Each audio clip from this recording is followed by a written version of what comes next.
5 Questions with LeRoy Butler. Now, here's Tom Silverstein.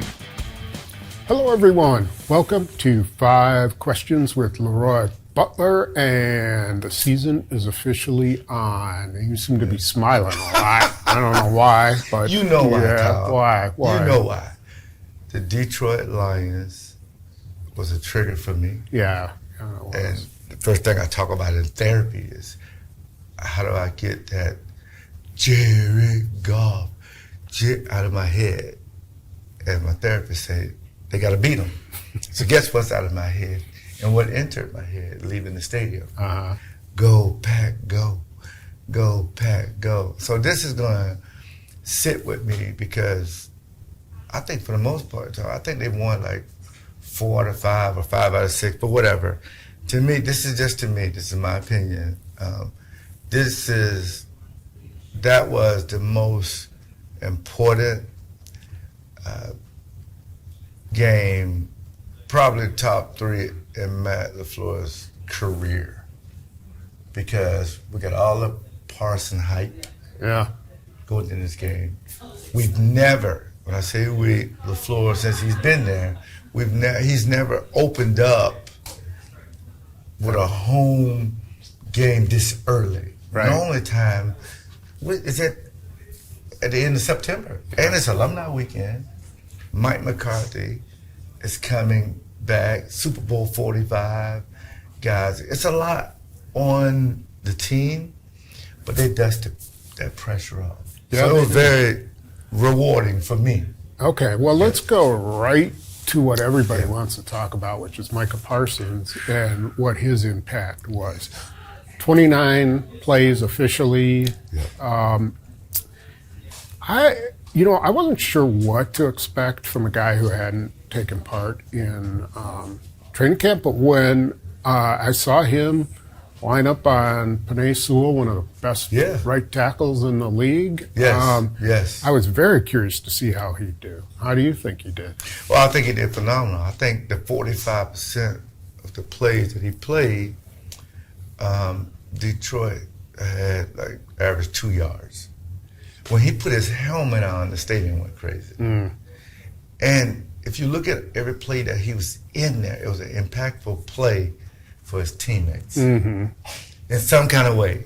Yes, with the defense, we would like to get Jared Goff off his spot. Once he's off his spot, you figure you can do a lot of things. But I got to give a lot of credit to, of course, the players, and we're going to do that, but the coaches have been operating under a deep dive. How do you beat Detroit?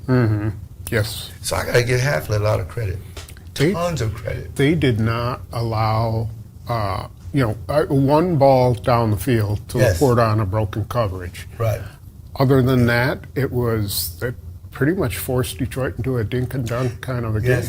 And it seemed like Detroit, with the arrogance of it, we're not going to do all this doubling, sliding the line to Micah Parsons. We're just going to play him with our best left tackle or best whatever. And to the people, before they water this victory down, about the young guard, and they got some other young guys. Listen, we were the youngest team in the league for 2 years in a row. Nobody cares. So I don't want to hear that, okay?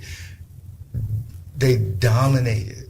Because you tell me that Jahmyr Gibbs is going to have 19 yards. I would say, I don't know about that.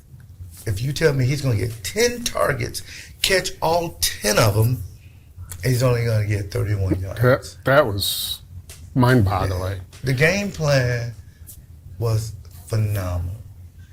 And I was very excited about it because, again, you have to think about the last time they played these guys, and if you're a fantasy guy like me and you play fantasy, if you had Amon St. Brown, you're going to always start him against the Packers. Oh, yeah. Took him away. Yeah, they did. I mean, they had him frustrated.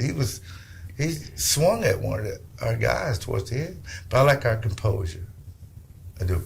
Yeah. Aside from Xavier McKinney penalty, they were pretty level-headed throughout the game. Oh, they were rescinding that. But that is the rule. But the guy gets up and headbutts him and doesn't get anything. Yeah. Yeah, well, it's, you know. Letter of the law. I get it. I Yep, get it. yep. Get it. Yeah. I anticipated the Lions running the ball, trying to just ram it down the Yes. Packers' throat. I didn't anticipate them shutting that down the way they did. I figured they'd break a few runs. Yeah. What was the key to that? Speed. They're young. I tell you, we said this before. We have it on tape. When they got before Micah Parsons, but even when they got Micah Parsons, I say 56 is all pro. He reminds me of Luke Kuechly. Young kids, please go Google Luke Kuechly. Yeah. 56 to me, Tom, is amazing.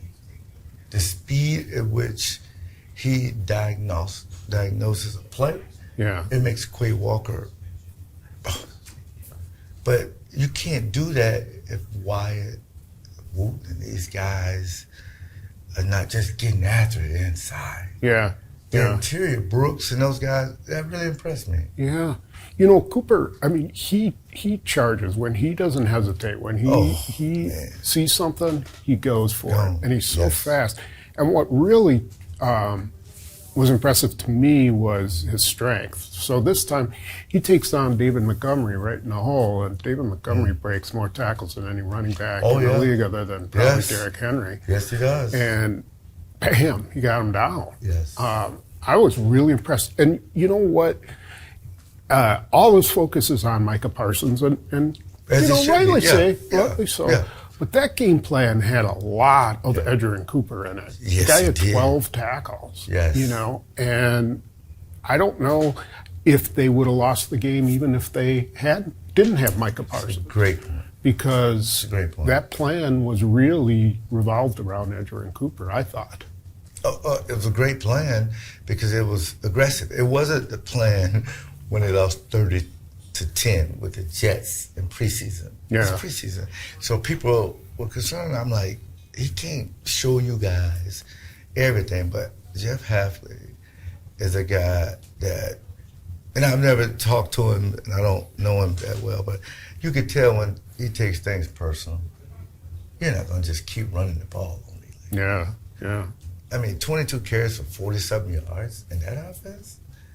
That's everything for Jared Goff is when he can run the ball, run play action, but the speed is which, it was one particular play, Tom, Jahmyr Gibbs is trying to get the perimeter. Mm-hmm. And 24 and 25, they want that smoke, okay? If your corners are coming up supporting like that, Yeah. you're going to have a good defense. Well, Valentine was blitzing on that play from the opposite side, came Yeah. all the way around, and he probably could have stopped right at Goff, you know, because that was his job, was to sack Goff, Yeah. but he just kept going, and that's kind of how they played, and they have to continue to play that way. It can't be a one game. Well, that's why they have a young team. These guys are very athletic, and Evan Williams, my nephew, man, I'm so proud of him because he got a red zone interception. We're going to talk about that and I like the fact that Buller and 29 was in different spots. Mm-hmm. Mm-hmm. And the substitution pattern was the best I've seen in a long time on defense. Mm-hmm. The very best, these packages. I mean, Lucas Van Ness is probably one of the strongest guys in the league, pound for pound, just destroying guys. But for Micah Parsons to say, I'm going to make sure he's a That was interesting. That caught me by surprise. Yeah. quote of the year. Wow, he's I'm really gonna make high sure on Van my Ness. guys get to the next level. That's why I love number one, man. It's amazing. Another guy that you can't help but admire is Josh Jacobs. You know, Detroit spent much of the game trying to stop him. That was no secret. You know, they had guys at the line of scrimmage. They played some odd fronts, 5-man fronts, and whatever. And he wasn't getting anything. I mean, he had 4 carries and 0 yards in the first half. Yes. But they did ask him to pass protect, and I thought the protection was as good as I've seen it in a long time. It was a fortress. You know, at least in the first half it was, for sure. Yeah, no doubt about it, because I didn't know Aiden Hudson. I mean, he had one quarterback hit, but he had zeros across the board. But to your point about number 8, there was a couple times guys had free runs, bam! Including on that Romeo Dobbs long ball. Exactly. He picked up Anzalone right. He's an unselfish guy. Because sooner or later, he's going to get open. And he got open in the fourth quarter and the third quarter when guys really don't want to tackle him. Yeah. And he was able to very good. I appreciate the play calling inside the 5. Let's run the ball and get him in, and we got him in. And so that was and one thing that really helps too is when Jordan Love is on point coming out. Yeah. He was on. Yeah, he had a good first half. I wouldn't say he played lights out. I thought he looked like a guy who hadn't played in the game in a while. I mean, you know, he missed Kraft on what could have been a really long pass. He was quite accurate otherwise and picked the right guys to throw to. Yes. He almost got picked when he got hit by Hutchinson. Yeah. Well, both quarterbacks got away with one. Quay Walker could have had one, too. Yeah, oh, God, yeah. But that's why we're on defense, though, Tom. We can't catch. Yeah, he can't catch the ball. Because once he threw it, that kid, 34, with the Lions, he don't normally drop stuff, man. But it hit him right in the hands. And the good thing about it, though, before we go to my prediction, only 4 penalties. And with Detroit, I think they had 7. That team can really get you in trouble with a bunch of just undisciplined stuff. Oh, they play to the whistle. You know, they're going to block you till the whistle and beyond. And there's nothing wrong with that. I mean, they've been bullying teams for 2 years. Yes, that's part of their whole thing. Yeah, their persona. Again, the offensive line, I saw a lot of substitutions. I think it's a fluid situation, whoever our best 5 is going to be. Yeah. But they're going to play 7 or 8 guys, which is fine. But they got to figure out a way to run the ball, especially against the Commanders. Yeah, and, you know, what I saw was I thought they had pretty good communication and they were in sync in terms of not overextending, like to go help a guy and then lose your spot and leave someone come in. And it's probably really underrated, but I think Elton Jenkins changes everything for that offensive line. I think the upgrade there from Josh Myers, and, you know, Josh Myers gave it all he had, but Elton Jenkins is just a way better athlete. And I'm glad so much stronger and nasty. Get a little revenge, too, because he didn't have a great game last year. Yeah. But the communication of him is unmatched. Yeah. That's why he'll get paid money if they're protected like that. 10 guys caught passes. Yeah.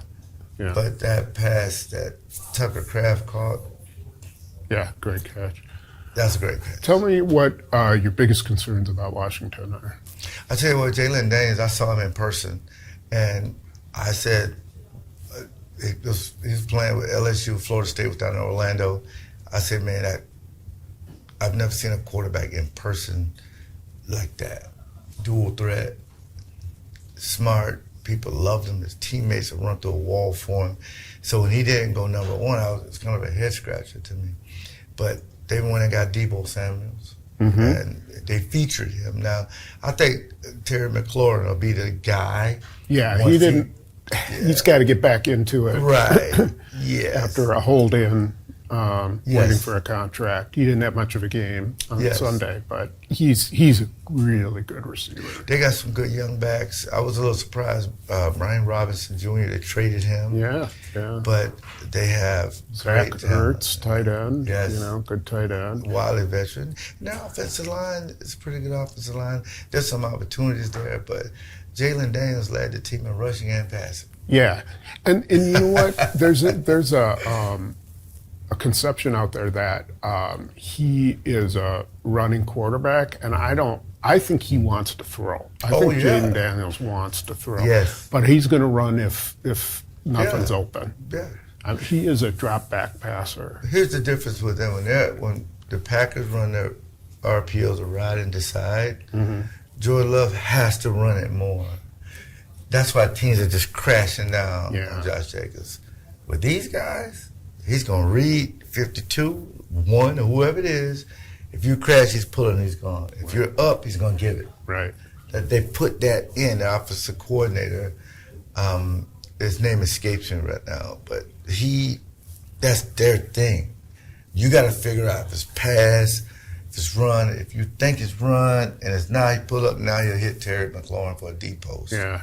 So, and their defense, to me, tackle well, they run, and they play hard, but there's some opportunities there. But you got to be patient with these guys.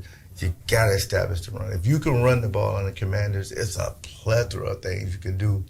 But they got to just really get into a rhythm. Okay. But if it were me, I would do a lot of hard count this week. These guys are ready to come.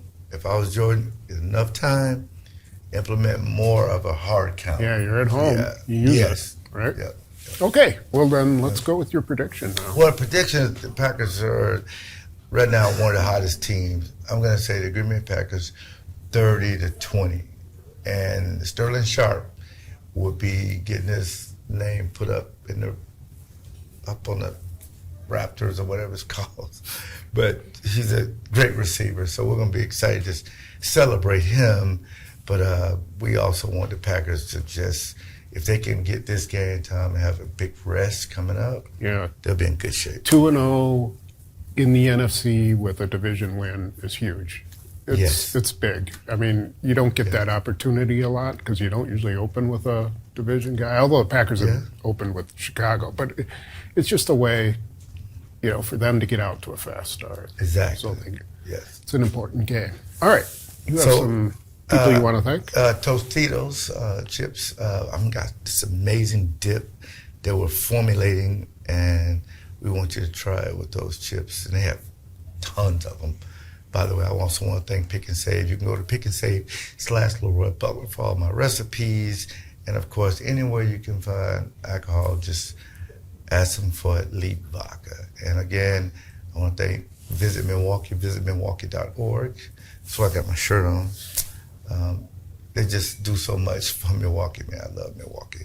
So if you guys are coming here from Washington, just go to visitmilwaukee.org. When you're in Milwaukee, find some great establishments. So, like the Beard Center, I love that place. And there are a lot of them. So don't forget to check in with X's and O's. We're going to do Micah Parsons and what his impact was, but also how they used him and how they used the other guys around him. Absolutely. So check in with that. You'll enjoy And it. how other guys benefit by him. Right. Yes. All right. And we will see you after the Washington game. Take care, everyone.